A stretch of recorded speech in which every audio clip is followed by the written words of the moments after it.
ನೋಡಿ ಇವಾಗ ಇಲ್ಲಿ ಕಾಣಿಸ್ತಿದೆಯಲ್ಲ, ಇದು ಇನ್ನು ನಾಳೆ ಕುಯ್ಬೋದು. ನಾಳೆ ಇದು ಸ್ವಲ್ಪ ದಪ್ಪ ಆಗಿ ಇನ್ನೂ ಸ್ವಲ್ಪ ಉದ್ದ ಆಗುತ್ತೆ. ಇದು ಆವಾಗ ಇದನ್ನು ಕುಯ್ಕೊಂಡು ನಾವು ಮಾರ್ಕೆಟ್ಗೆ ತೊಗೊಂಡ್ಬೋದು. ಇದು ಪ್ರತಿದಿನ ಕೂಡ ಬೆಳೀತಾ ಹೋಗ್ತಿದ್ದು. ಹಾಯ್ ಎಲ್ಲರಿಗೂ, ಮಿಸ್ಟರ್ ಬಸ್ಸು ಹಾಲಿನ ಒಳಗೆ ಮತ್ತೊಮ್ಮೆ ಸ್ವಾಗತ. ಕೆಲವು ಕಾರಣಾಂತರಗಳಿಂದ ತುಂಬ ದಿನಗಳಿಂದ ವಿಡಿಯೋ ಮಾಡಿರಲಿಲ್ಲ. ಇವತ್ತಿನ ವಿಡಿಯೋದಲ್ಲಿ ಅಲಸಂದೆ ಬಗ್ಗೆ ತಿಳಿಯೋಣ.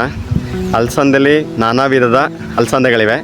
ಅದರಲ್ಲಿ ಚಿಕ್ಕದ್ರಿಂದ ಹಿಡಿದು ಉದ್ದಗಟ್ಟಲೆ ಬೆಳೆಯುವಂಥ ಅಲಸಂದೆಗಳು ಕೂಡ ಇವೆ. ಪ್ರತಿಯೊಂದು ಅಲಸಂದೆಲೂ ಕೂಡ ಅದರದೇ ಆದ ವೈಶಿಷ್ಟ್ಯಗಳಿವೆ. ನಾವಿವಾಗ ತಿಳ್ಕೊಳ್ಳೋಕೆ ಹೊರಟಿರೋಂಥ ಅಲಸಂದೆ ಮೀಟರ್ ಅಲಸಂದೆ. ಈ ಅಲಸಂದೆಗೆ ತುಂಬ ಹೆಸರುಗಳಿವೆ. ಮೀಟರ್ ಅಲಸಂದೆ, ಚೊಟ್ಟು ಮತ್ತು ಪೈರು ಅಂತಲೂ ಕೂಡ ಕರೀತಾರೆ. ನನ್ನ ಹಿಂದೆ ಕಾಣಿಸ್ತಿರೋ ಅಂಥದ್ದೇ ಮೀಟರ್ ಅಲಸಂದೆ. ಇದನ್ನು ನಾವು ಬೆಳೆದಿದ್ದೀವಿ 10 ಕುಂಟೆಲಿ. ಇದನ್ನು ಯಾವ ರೀತಿ ಬೆಳಿಬೇಕು ಮತ್ತು ಹೇಗೆ ಬಂದಿದೆ, ಇದರ ಕೆಲಸ ಎಷ್ಟಿರುತ್ತೆ, ಅದ್ರ ಬಗ್ಗೆ ನಾವು ಇವತ್ತು ತಿಳ್ಕೊಳ್ಳೋಣ ಬನ್ನಿ.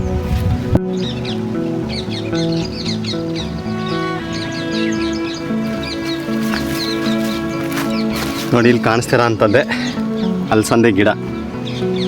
ಇದು ಒಂದು ಗಿಡ ಬಳ್ಳಿಯಾಗಿ ಹಬ್ಬಿ 6 ಅಡಿ ತನಕ ಹೋಗುತ್ತೆ.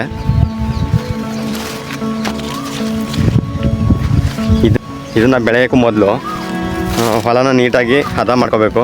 ಹದ ಮಾಡ್ಕೊಂಡಾದಮೇಲೆ 5 ನೇಗ್ಲಲ್ಲಿ ಸಾಲು ಹೊಡಿಸ್ಬೇಕು, ಜೋಳದ ಸಾಲು ಥರ. ನಂತರ ನೋಡಿ ಇವಾಗ ಒಂದು ಸಾಲಿನಿಂದ ಒಂದು ಸಾಲಿಗೆ ಅಂತರ ಎಷ್ಟಿದೆ ಅಂತ.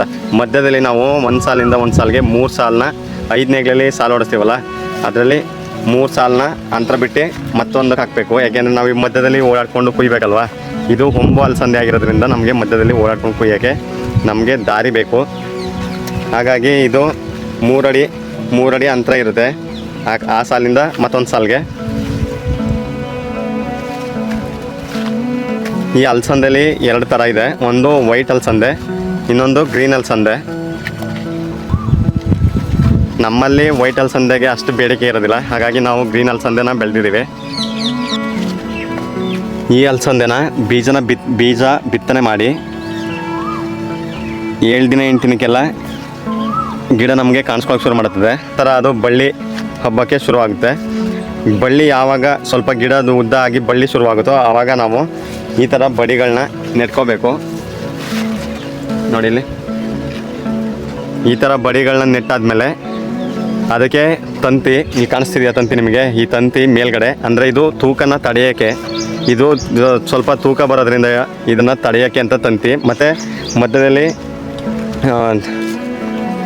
ಕಪ್ಪು ವೈರ್ ದಾರಗಳು 2 ಕಟ್ಟಿದ್ದೀವಿ. ಅಂದರೆ ಕೆಳಗಿಂದ ಮೂರು ಲೇಯರ ಕಟ್ತೀವಿ ಇದನ್ನು. ನೋಡಿ, ಒಂದು ಇಲ್ಲೊಂದು ಮತ್ತು ಇಲ್ಲೊಂದು, ಮೇಲ್ಗಡೆ ಟಾಪಲ್ಲಿ ತಂತಿ. ಇದು ಹಬ್ಬಕ್ಕೆ ಸಹಾಯ ಆಗಲಿ ಅಂತ ಈ ದಾರದ ಇರ್ತಲ್ಲ ಕೆಳಗಡೆದು, ಆ ದಾರಕ್ಕೆ ಸುತ್ತಲಿ ದಾರಗಳನ್ನ ಕಟ್ತೀವಿ. ಇದಕ್ಕೆ ಬಳ್ಳಿನ ಸಪೋರ್ಟಿವ್ ಆಗಿ ಕೊಟ್ಟರೆ ಸಾಕು, ಅದೇ ಮೇಲ್ಗಡೆಗೆ ತಾನಾಗೆ ಹೋಗುತ್ತೆ. ಹೋಗಿ ಮೇಲ್ಗಡೆ ತುದಿ ತಂತಿ ತನಕನೂ ಸೇರುತ್ತೆ. 35ರಿಂದ 40 ದಿನ ಗಂಟ ತಗೊಳ್ತದೆ.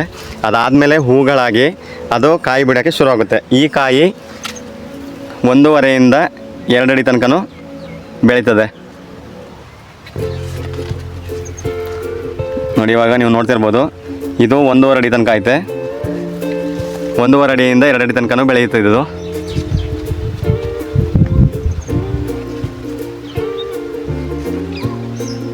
ಬೀಜ ಬಿತ್ತನೆ ಮಾಡಿ ಗಿಡ ಮೊಳಕೆಯಿಂದ ನಮಗೆ ಕಾಯಿ ಕುಯ್ಯೋ ತನಕನೂ 3 ತಿಂಗಳು ಬೆಳೆ ಆಗಿರ್ತದೆ ಇದು 3 ತಿಂಗಳು ಕಂಪಲ್ಸರಿ ಬಿಡುತ್ತೆ. 3 ತಿಂಗಳ ತನಕ ಇದು ಯಾವುದೇ ರಿಸ್ಕ್ ಇಲ್ಲದೇ ನಾವು ಅದನ್ನು ಬೆಳಿಬೋದು ಇದನ್ನು. ಮತ್ತು ಇದನ್ನು ಬೆಳೆಯೋಕ್ಕೆ ನಮಗೆ ಜಾಸ್ತಿ ಖರ್ಚು ಬೇಕಾಗಿಲ್ಲ, ಹಾಗೆಯೇ ಜಾಸ್ತಿ ಕೆಲಸನೂ ಹಿಡಿಯಲ್ಲ. ಅತಿ ಕಡಿಮೆ ಸಮಯದಲ್ಲಿ ಬೆಳಿಬೋದು ಇದನ್ನು. ನಮಗೆ ಖರ್ಚು ಅಂದರೆ ಇದರಲ್ಲಿ 1 ಟೈಮ್ ಅಷ್ಟೇ ಇನ್ವೆಸ್ಟ್ಮೆಂಟು. ನಿಮ್ಗೆ ಕಾಣಿಸ್ತಿದಿಲ್ಲ ತಂತಿ, ಈ ತಂತಿ ಮತ್ತು ಕಂಬಗಳು, ಈ ವೈರ್ ದಾರಗಳು, ಹಾಗೆಯೇ ಸುತ್ತಲಿ ದಾರ, ಇದಕ್ಕೆ ಸಪೋರ್ಟಿವ್ ಆಗಿ ಕೊಡ್ತೀವಲ್ಲ, ಆ ಸುತ್ತಲಿ ದಾರಕ್ಕೆ ಮಾತ್ರ ನಾವು 1 ಟೈಮ್ ಇನ್ವೆಸ್ಟ್ಮೆಂಟ್ ಮಾಡಬೇಕು. 3 ತಿಂಗಳಾದಮೇಲೆ ಇದು ಯಾವುದೇ ಇನ್ವೆಸ್ಟ್ಮೆಂಟು, 3 ತಿಂಗಳ ತನಕ ಯಾವುದೇ ಇನ್ವೆಸ್ಟ್ಮೆಂಟ್ ಇರೋದಿಲ್ಲ. ಈ ತಂತಿ ನಮಗೆ ಈಗ 10 ಕುಂಟೆಗೆ ಹಾಕಿದ್ದೀವಿ. 10 ಕುಂಟೆಗೆ ಮಿನಿಮಮ್ ಅಂದರೂ ನಾವು 7ರಿಂದ 8 ಕ್ವಿಂಟಲ್ ತನಕ ಬೆಳಿತೀವಿ. ನಮ್ಗೆ 10 ಕುಂಟೆಗೆ ಈ ತಂತಿ 4 kg ತಗೊಳ್ತು. ಮತ್ತು ಈ ದಾರ ನಮಗೆ ಒಂದು 5-6 ಉಂಡೆಗಳು ತಗೊಳ್ತು. ನಮ್ಗೆ ಇಷ್ಟು ಬಿಟ್ಟರೆ ಇದು ಅಂತ ಏನು ಖರ್ಚಿಡಲಿಲ್ಲ. ಹಾಗೆಯೇ ಇದರಲ್ಲೂ ಕೂಡ ನಮಗೆ ಜಾಸ್ತಿ ಕೆಲಸ ದಾಳಗಳು ಅವಶ್ಯಕತೆ ಇರೋದಿಲ್ಲ. ಮನೆಯವರೇ ಕೂಡ ಇದನ್ನು ಆರಾಮಾಗಿ ಮಾಡ್ಕೋಬೋದು ನಾವು. ನಮಗೆ ಇದರಲ್ಲಿ ಕೆಲಸ ಏನು ಅಂದರೆ ಸ್ಟಾರ್ಟಿಂಗ್ ಸ್ವಲ್ಪ ಗುಂಡಿ ತೋಡಿ ಕಂಬ ನೆಟ್ಟಿ ಮತ್ತು ಈ ತಂತಿಗಳನ್ನ ಕಟ್ಟಿ ಈ ದಾರಗಳನ್ನ ಕಟ್ಟೋ ತನಕ ಅಷ್ಟೇ ಕೆಲಸ. ಅದಾದಮೇಲೆ ನಾವು ಮೊಳಕೆ ಬೀಜ ಬಿತ್ತನೆ ಮಾಡಿ ಮೊಳಕೆ ಹೊಡೆದ್ಮೇಲೆ ಒಂದು ಸಲ ಕೆಳಗಡೆ ಕಳೆ ಬಂದಿರುತ್ತೆ, ಆ ಕಳೆನ ಒಂದ್ಸಲಿ ಗುದ್ಲಿ ಕೆಲಸ ಮಾಡ್ಕೋಬೇಕು. ಅದಾದಮೇಲೆ ಒಂಬು ಗಿಡದ ಮೇಲ್ಗಡೆ ತನಕ ಹಬ್ಬದ ಮೇಲೆ ಅವಾಗ ಒಂದ್ಸರಿ ಗುದ್ಲಿಲಿ ಕಳೆನ ನಾವು ಕಿತ್ಕೊಂಡ್ರೆ ಇನ್ನು ನಮಗೆ ಕೆಲಸ ಏನಿರೋದಿಲ್ಲ, ಬರೀ ಕುಯ್ಯೋದಷ್ಟೇನೆ ಕಾಯಿಗಳನ್ನ. ಇದನ್ನು ನಾವು 3 ವರ್ಷದಿಂದ ಬೆಳೀತಾ ಇದ್ದೀವಿ. ಇದಕ್ಕೆ ಜಾಸ್ತಿ ನಾನು ಇಲ್ಲಿ ತನಕ ಇದಕ್ಕೆ ರೋಗ ಅಂತ ಏನೂ ಬಂದಿಲ್ಲ, ನಾನು ಕೇಳುವಿಲ್ಲ ಇದಕ್ಕೆ ರೋಗ ಅಂತ. ಇದು ಅಂದರೆ ಒಂದು ಹುಳ ಹೊಡಿತೇವೆ ಕಾಯಿಗೆ, ಆವಾಗ ಹುಳದ್ದು ಸ್ಪ್ರೇ ಮಾಡ್ಕೋಬೇಕು. ಮತ್ತು ಇನ್ನೊಂದು ಏನು ಕರಿ ಅಂತ ಒಂದು ಬರುತ್ತೆ, ಅದನ್ನು ಮುಂದೆ ತೋರಿಸ್ತೀನಿ.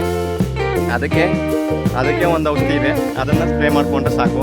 ಅದಾದಮೇಲೆ ಕಾಯಿ ಮುಗಿಯೋ ಹಂತದಲ್ಲಿ ಇನ್ನೊಂದು ಸ್ಪ್ರೇ ಮಾಡಬೇಕು. ಅದೇನೋ ಅಂದರೆ ಡೆವಲಪ್ಮೆಂಟ್ಗೆ, ಯಾಕೆಂದರೆ ಇದು ಮುಗಿಯೋ ಹಂತದಲ್ಲಿ ಗಿಡ ಇನ್ನೂ ಚೆನ್ನಾಗಿರುತ್ತೆ ಮತ್ತು ಬಳ್ಳಿಗೆ ಗಿಡದಲ್ಲಿ ಹೂಗಳು ಇನ್ನೂ ಇರ್ತವೆ. ಹಾಗಾಗಿ ಅದನ್ನು ಡೆವಲಪ್ ಮಾಡೋಕ್ಕೋಸ್ಕರ ಒಂದು ಡೆವಲಪ್ಮೆಂಟ್ ಔಷಧಿನ ಸ್ಪ್ರೇ ಮಾಡ್ತೀವಿ. ಅದು ಬಿಟ್ಟರೆ ಇನ್ನು ನಾವು ಇದಕ್ಕೆ ಇನ್ನೇನು ಹೊಡೆಯಲ್ಲ, 3 ಸರಿ ಔಷಧಿ ಹೊಡಿತೀವಿ. ಮತ್ತು ಬೀಜ ಬಿತ್ತನೆ ಮಾಡಿ ಗಿಡ ಕೊಂಬು ಶುರುವಾದಾಗ ಅದಕ್ಕೆ ಒಂದು ಸಲ 20 ಕೊಡ್ತೀವಿ. ಇದಕ್ಕೆ 10 ಕುಂಟೆಗೆಲ್ಲ ಏನು ಜಾಸ್ತಿ ಬೇಕಾಗಿಲ್ಲ, ಒಂದು 10 kg ಆದರೆ ಸಾಕು ನಮಗೆ. ಮತ್ತು ಬಳ್ಳಿ ಹೊಂಬಿ ಕಾಯಿ ಶುರು ಆದಾಗ ಒಂದ್ಸಲಿ 20 ಗೊಬ್ಬರನ ಕೊಡ್ತೀವಿ, ಯಾಕೆಂದರೆ ಕಾಯಿ ಚೆನ್ನಾಗಿ ಬರಲಿ ಅಂತ. ಯಾವ ಕಾಲದಲ್ಲಿ ಬೇಕಾದ್ರೆ ಬೆಳಿಬೋದು, ಮಳೆಗಾಲದಲ್ಲಾದ್ರೂ ಸರಿ, ಬೇಸಿಗೆಗಾಲದಲ್ಲಾದ್ರೂ ಸರಿ, ಚಳಿಗಾಲದಲ್ಲಾದ್ರೂ ಸರಿ ಬೆಳಿಬೋದು. ಮಳೆಗಾಲದಲ್ಲಿ ಬೀಜನ ಬಿತ್ತನೆ ಮಾಡಿ ಗಿಡ ಮೇಲ್ಗಡೆ ಬರೋ ತನಕ ಸ್ವಲ್ಪ ಕಷ್ಟ, ಯಾಕೆಂದರೆ ಮೇಲ್ಗಡೆ ಬಂದಂಥ ಗಿಡ ಸತ್ತೋಗುತ್ತೆ ಮಳೆ ನೀರು ನಿಂತು. ಅದು ಸ್ವಲ್ಪ ಬಳ್ಳಿ ಆಗಿಬಿಟ್ರೆ ಮಳೆಗಾಲದಲ್ಲೂ ಕೂಡ ಬೆಳಿಬೋದು. ನಾವು ಇದನ್ನು ಎಲ್ಲ ಟೈಮಲ್ಲೂ ಬೆಳೆದಿದ್ದೀವಿ.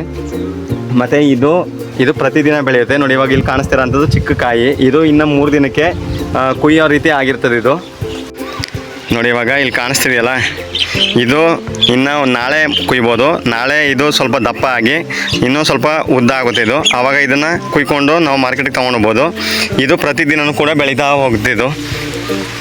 ಇದನ್ನು ನಾವು 3 ದಿನಕ್ಕೆ ಒಂದ್ಸಲಿ ಕುಯ್ಬೋದು. ಅದನ್ನು 3 ದಿನಕ್ಕೂ ಕುಯ್ಲಿಲ್ಲ ಅಂದರೆ ಅದರದ್ದು ಹಣ್ಣಾದಂಥ ಕಾಯಿಗಳನ್ನೂ ಕೂಡ ನಾವು ವೇಸ್ಟ್ ಮಾಡೋಕ್ಕಾಗಲ್ಲ, ಯಾಕೆಂದರೆ ನಾವು ಮನೆಗಳಲ್ಲಿ ಅದನ್ನು ಯೂಸ್ ಮಾಡ್ಕೋಬೋದು. ಇದು ನಾರಿರೋದಿಲ್ಲ, ಅದು ಹಣ್ಣಾದರೂ ಕೂಡ ನಾರಾಗೋದಿಲ್ಲ, ಅದು ತುಂಬ ಚೆನ್ನಾಗಿರ್ತದೆ. ಹಾಗೆಯೇ ಇದನ್ನು ನಾವು ಈ ರೀತಿಯಾಗಿ ಬದಿಗಳನ್ನ ನಿಲ್ಲಿಸೋದ್ರಿಂದ ಹೊಂಬು ಚೆನ್ನಾಗಿ ಮೇಲ್ಗಡೆ ಬಳ್ಳಿ ಹೋಗುತ್ತೆ. ಹಾಗೆಯೇ ಇದು ನೋಡಿ, ಇವಾಗ ಕಾಣಿಸ್ತಿದೆಯಲ್ಲ, ಈ ಥರ ತಂತಿಗಳನ್ನ ನಾವು ಪ್ರತಿ ಬದದಲ್ಲೂ ಪ್ರತಿ ಲೈನ್ಗೆ ಈ ಥರ ನಾವು ಹೊಡ್ಕೋಬೇಕು. ಯಾಕೆಂದರೆ ಈ ಥರ ನಾವು ಗೈರು ಅಂತಾರೆ, ಇದನ್ನು ನಾವು ಹಾಕಲಿಲ್ಲ ಅಂದರೆ ಬಳ್ಳಿ ತುಂಬ ದಪ್ಪ ಆಗಿ ಇದು ತೂಕ ಜಾಸ್ತಿ ಆಗುತ್ತೆ. ತೂಕ ಜಾಸ್ತಿ ಆಗೋದ್ರಿಂದ ಅದು ಬಿದೋಗೋ ಚಾನ್ಸಸ್ಸು ಮತ್ತು ಕಟ್ಟಾಗೋ ಚಾನ್ಸಸ್ ಇರ್ತದೆ. ಹಾಗಾಗಿ ಈ ಥರ ನಾವು ಹಿಂದೆ ಕಾಣಿಸ್ತಿದ್ದಿಲ್ಲ, ಈ ಥರ ಹೊಡೆದ್ರೆ ಅದು ಸ್ವಲ್ಪ ತೂಕನ ತಡೆದು ಕಂಬನ ಮುರಿದೋಗ್ದಂಗೆ ನಿಂತ್ಕೊಳ್ಳೋಕ್ಕೆ ಸಹಾಯ ಮಾಡುತ್ತದೆ. ಇಲ್ಲಾಂದರೆ ಮಳೆ ಸ್ವಲ್ಪ ಜಾಸ್ತಿ ಆದರೆ ಕಂಬ ಮುರಿದೋಗೋ ಚಾನ್ಸಸ್ ಜಾಸ್ತಿ ಇರ್ತವೆ. ನಾವು 3 ವರ್ಷದಿಂದ ಬೆಳೀತಾ ಇದ್ದೀವಿ. ಇದಕ್ಕೆ ನಾವು ಯಾವುದೇ ರೋಗ ಆಗಲಿ ಅಂತ ನಾವು ಕಂಡು ಬಂದಿಲ್ಲ. ಇದಕ್ಕೆ 2 ಸಲ ನಾವು ಔಷಧಿ ಹೊಡೆಯೋದು. ಇದರಲ್ಲಿ ಕಂಡುಬರೋ ಅಂಥದ್ದು ಏನಪ್ಪ ಅಂದರೆ ಚೊಟ್ಟೆಲಿ ಒಂದು ಹುಳ ಬಂದಿರುತ್ತೆ. ಅದು ಬಿಟ್ಟರೆ ಇನ್ನು ಹೇನು ಕರಿ ಅಂತ ಒಂದು ಹುಳ ಇರ್ತದೆ, ಅದಕ್ಕೆಲ್ಲ ನಾವು ಸ್ಪ್ರೇ ಹೊಡಿತೀವಿ. ಇದಕ್ಕೆ ನಾವು ಹೊಡಿಬೇಕಾಗಿರೋ ಅಂಥದ್ದು 3 ಸಲ, ಒಂದು ಹೇನು ಕರಿಗೆ, ಇನ್ನೊಂದು ಮತ್ತು ಚೊಟ್ಟೆಲಾಗಿರೋಂಥ ಹುಳಕ್ಕೆ. ಇಲ್ಲಾಂದರೆ ಅದು ಹುಳಗಳು ಚೊಟ್ಟೆಲನ್ನು ತಿಂದು ಹಾಳು ಮಾಡ್ತವೆ. ಹಾಗಾಗಿ ಅದನ್ನು 2 ಸರಿ ಸ್ಪ್ರೇ ಮಾಡ್ಬೋದು. ಮತ್ತು ಇನ್ನೊಂದು ಸಲ ಕೊನೆಯಲ್ಲಿ ಯಾವಾಗ ಅಂದರೆ ಇದು 3 ತಿಂಗಳಾದಮೇಲೆ, ಅಂದರೆ 2.5 ತಿಂಗಳು ಆದಮೇಲೆ ಕಾಯಿ ಸ್ವಲ್ಪ ಕಡಿಮೆ ಇರ್ತದೆ. ಇದರಲ್ಲಿ ಕಾಯಿ ಕಡಿಮೆ, ಬುಡ ಸ್ವಲ್ಪ ಕಡಿಮೆ ಇರ್ತದೆ. ಆವಾಗ ಇಲ್ಲಿ ಕಾಣಿಸ್ತಿರೋ ಅಂಥ ಹೂಗಳಿರ್ತವೆ, ಆದ್ರೂ ಆ ಹೂಗಳಲ್ಲಿ ಕಾಯಿ ಬಿಡ್ತಾ ಇರ್ತದೆ. ಹಾಗಾಗಿ ಆವಾಗ ಒಂದು ಸಲ ಡೆವಲಪ್ಮೆಂಟು ಔಷಧಿನ ಹೊಡೆದ್ರೆ ಅದರಲ್ಲಿ ಇನ್ನೊಂದು 2-3 ಸಲ ಕುಯ್ಯೋ ಅಷ್ಟು ನಮಗೆ ಕಾಯಿ ಬಿಡ್ತದೆ. ಅದಾದಮೇಲೆ ನಾವು ಇದಕ್ಕೆ ಜಾಸ್ತಿ ಗೊಬ್ಬರನೂ ಹಾಕಿಲ್ಲ. ಇದಕ್ಕೆ ನಾವು ಕೊಡೋದು 2 ಸಲ ಗೊಬ್ಬರ. ಒಂದು ಗಿಡ ಹುಟ್ಟಿ ಬಳ್ಳಿ ಆದಮೇಲೆ ಒಂದು ಸಲ ಗೊಬ್ಬರ ಕೊಡ್ತೀವಿ, ಇನ್ನೊಂದು ಕಾಯಿ ಬಿಡಬೇಕಾದ್ರೆ ಕಾಯಿ ಚೆನ್ನಾಗಿ ದಪ್ಪ ಆಗಲಿ ಅಂತ ಇದಕ್ಕೆ ಗೊಬ್ಬರ ಕೊಡ್ತೀವಿ. ಇದಕ್ಕೆ ನೀರು ಜಾಸ್ತಿ ಏನು ಬೇಕಾಗಿಲ್ಲ. ಇದನ್ನು ನಾವು ಎಲ್ಲ ಸಮಯದಲ್ಲೂ ಬೆಳಿಬೋದು, ಚಳಿಗಾಲ, ಮಳೆಗಾಲ, ಬೇಸಿಗೆಗಾಲ ಅಂತ ಏನಿಲ್ಲ. ಇದಕ್ಕೆ ಮಳೆಗಾಲದಲ್ಲಿ ಸ್ವಲ್ಪ ಏನೋ ಅಂದರೆ ಕಷ್ಟ, ಬೀಜ ಹಾಕಿ ಗಿಡ ಸ್ವಲ್ಪ ಬಳ್ಳಿ ಆಗೋ ತನಕ ಕಷ್ಟ.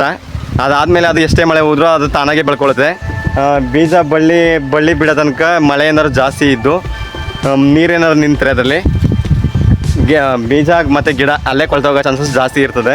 ತುಂಬ ಕಡಿಮೆ ಸಮಯದಲ್ಲಿ ಬೆಳೆಯಬಹುದಂಥ ಬೆಳೆ ಮತ್ತು ತುಂಬ ಕಡಿಮೆ ಖರ್ಚಲ್ಲಿ ಬೆಳಿಬೋದಂಥ ಬೆಳೆಯಾಗಿದೆ ಇದು. ಹಾಗಾಗಿ ಇದು ರೈತರಿಗೆ ಒಂದು ಉತ್ತಮ ಬೆಳೆ ಅಂತಲೇ ಹೇಳ್ಬೋದು. ನಾವಿಲ್ಲಿ ಬೆಳೆದಿರೋ ಅಂಥ ಬೆಳೆ ಇದು 2ನೇ ಬ್ಯಾಚ್ ಆಗಿರ್ತದೆ. ಮೊದಲನೇ ಬ್ಯಾಚು ನೋಡಿಲಿ ಕೆಳಗಡೆ ಹೊಲ, ಇನ್ನೊಂದು ಹೊಲ ಕಾಣಿಸ್ತಿದೆಯಾ, ಈ ಹೊಲದಲ್ಲಿ ಹಾಕಿದ್ದೀವಿ. ಇದು ಮುಗಿಯೋ ಟೈಮ್ಗೆ ಅದು ಬರೋ ರೀತಿ ಮಾಡ್ಕೊಂಡಿದ್ದು. ಇವಾಗ ಇದು ಮುಗಿದೋಗಿದೆ ಅಂದರೆ ಇನ್ನೊಂದೆರಡು ಸಲ ಕುಯ್ಬೋದು. ಲಾಸ್ಟ್ ಟೈಮು ಡೆವಲಪ್ಮೆಂಟ್ ಆವಾಗಲೇ ಹೇಳ್ದಂಗೆ ಡೆವಲಪ್ಮೆಂಟ್ ಔಷಧಿ ಹೊಡೆದಿದ್ದು. ಹಾಗಾಗಿ ಇನ್ನೂ ಮುಗಿದೋದ್ರು ಕೂಡ ಇದರಲ್ಲಿ ಕಾಯಿ ಬರ್ತಾವೆ ಇನ್ನೂ. ಇದನ್ನು ಇನ್ನೊಂದೆರಡು ಸಲ ಕುಯ್ಬೋದು ನಾವು. ಈಗ ಇದು ಮುಗೀತು, ಇವಾಗ ಅದ್ರಲ್ಲಿ ಶುರುವಾಗೈತೆ. ಈ ಮಾಹಿತಿ ನಿಮ್ಗೆಲ್ರಿಗೂ ಇಷ್ಟ ಆಯಿತು ಅನ್ಕೋತೀನಿ. ಮುಂದಿನ ವಿಡಿಯೋದಲ್ಲಿ ಇದಕ್ಕೆ ಮತ್ತೆ ಹಾಕ್ತೀವಿ ಕೆಳಗಡೆ ಇದಕ್ಕೆ. ಆ ವಿಡಿಯೋದಲ್ಲಿ ಯಾವ ರೀತಿ ಹಾಕಬೇಕು, ಬೀಜ ಬಿತ್ತನೆ ಮಾಡಬೇಕು, ಮತ್ತು ಹೇಗೆ ಬಡಿಗಳು ಮತ್ತು ತಂತಿಗಳನ್ನ ಕಟ್ಟಬೇಕು, ಯಾವ ರೀತಿ ಯಾವ್ಯಾವ್ದು ಔಷಧಿಗಳನ್ನ ನಾವು ಸ್ಪ್ರೇ ಮಾಡ್ತೀವಿ, ಮತ್ತು ಯಾವ ರೀತಿ ಇದನ್ನು ಕಟಾವು ಮಾಡ್ತೀವಿ ಅಂತ ತಿಳಿಸ್ಕೊಡ್ತೀನಿ. ಎಲ್ರಿಗೂ ಧನ್ಯವಾದಗಳು.